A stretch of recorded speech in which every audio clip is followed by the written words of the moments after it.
शंकर भगवान के दो तरह के भक्त होते हैं।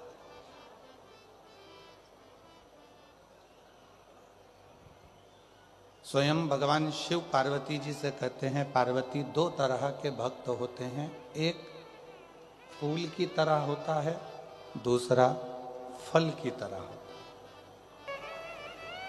एक फूल की तरह, एक फल की तरह। भगवान शंकर का जो भक्त होता है वो दो तरह का होता है। जैसे वृक्ष है, उसमें फूल भी आया और फल भी आया,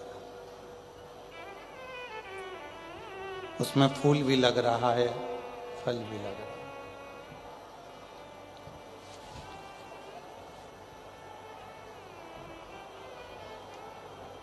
पीछे की आवाज बढ़ाइए, पीछे की आवाज बढ़ाओ। दो तरह के शिव जी के भक्त हैं, भगवान शंकर के भक्त दो तरह के हैं। जैसे वृक्ष में फूल भी लग रहा है, फल भी लग रहा है, उसी तरह दो तरह के भक्त होते हैं, एक फूल की तरह, एक फल की तरह। अब हम डबरा की जीजियों से पूछें,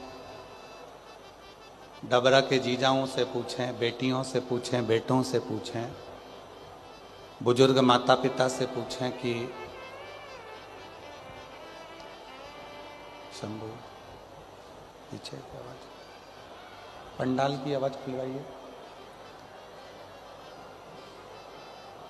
दो तरह के भक्त हैं, डबरा की जीजियां, डबरा के जीजा, डबरा की मेरी बेटियां, बेटा, मेरे बुजुर्ग माँ बाप। एक बात बताएं कि भंवरा फूल पर आता है कि फल पर आता है? जम के बोलो जरा। भंवरा यदि उड़कर आएगा तो वो फूल के पास आता है कि फल के पास आता है? भंवरा हमेशा फूल के पास आता है, उसे फल से कोई मतलब नहीं है। क्यों? क्योंकि फूल सुगंध देता है, फूल रस देता है। भंवरा फूल के पास आता है और कीड़े फल के पास आते हैं। शिव महापुराण की कथा में शिव जी पार्वती जी से काशी में दो भक्तों की बात कर रहे हैं। दो तरह के भक्तों की बात कर रहे हैं, एक फूल की तरह होता है, एक फल की तरह होता है। भगवान शंकर का भक्त जो फूल की तरह है, स्वयं भी सुगंध में है और दूसरे को भी सुगंध दे रहा है। स्वयं भी श्री शिवाय नमस्तुभ्यम कह रहा है, दूसरों से भी खिलवा रहा है। स्वयं नमः शिवाय कह रहा है और दूसरे से भी नमः शिवाय खिलवा रहा है। स्वयं ओम नमः शिवाय बोल रहा है और दूसरे से भी ओम नमः शिवाय बुलवा रहा है। स्वयं एक लोटा जल चढ़ा रहा है और दूसरों से भी एक लोटा जल चढ़वा रहा है। स्वयं मंदिर जा रहा है और दूसरों को भी मंदिर तक भेज रहा है।